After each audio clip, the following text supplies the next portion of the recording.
What's going on, guys? Zane here, back with another video. For this one, we're going to go over question number 125, valid palindrome.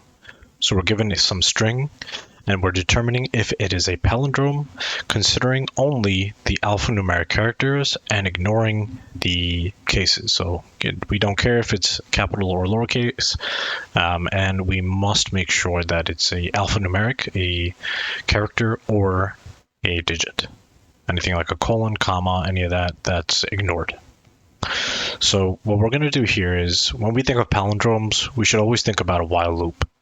And what we can do here is we'll set our I value as a beginning, our j value as the end of the string, -1. And now we'll say while I is less than j so that we can start up our while loop. We'll do a check from the beginning and the end, because if the beginning and the end match, then we can go inwards. So I++, j minus, check I++, j minus, and we'll keep going inwards. And if there's ever a point where I and j, the character at I and j, do not match, that means it's not a palindrome. So we need to do that, also accounting for numeric, alphanumeric, and the ignoring case. So first, let's just make our string lowercase. We'll just get that out the way. So now we don't have to worry about this. Now we need to check for is alphanumeric or not.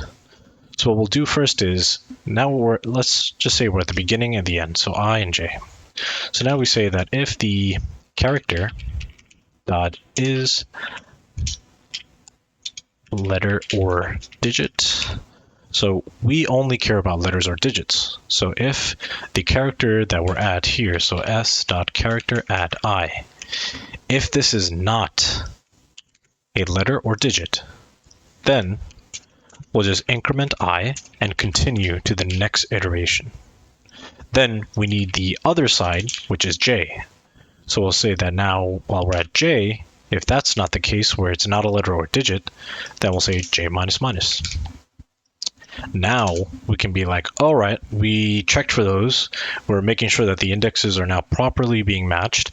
And now we'll say that if the character at I does not equal the character at j, well, then it's not a palindrome. So then just return false. Otherwise, we jump out here and we'll return true. Let's run this, see if we get any issues. We could definitely have an issue because I didn't increment. So time limit exceeded. That's because right down here, I didn't account for the j minus and I++. Let's run this again. Accepted. And let's try it again. Cool.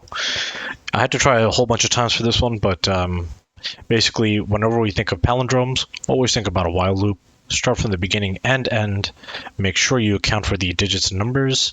You can get the lowercase out the way just by declaring it at the top, and then returning false if it does not ever match, or return true right outside.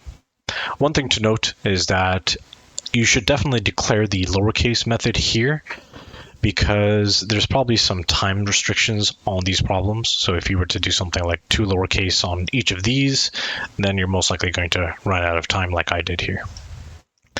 Anyways, guys, that's it for this one. If you guys have any questions, comments, feedback, please let me know in the comments below. Otherwise, hit that like and subscribe button, show me some love, and I'll see you in the next one. Peace.